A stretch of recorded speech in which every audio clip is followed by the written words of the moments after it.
А вот этот Кораблевский сын.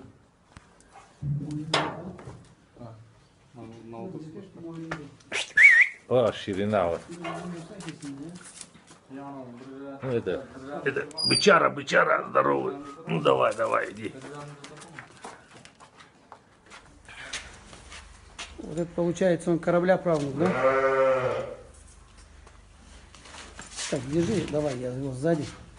Да, просто его отлично с разрезом. Так, давай передок поверни мне.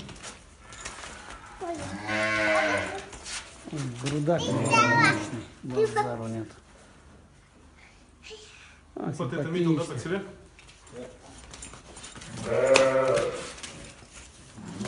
Я, в принципе, Алишка, можешь отпустить его.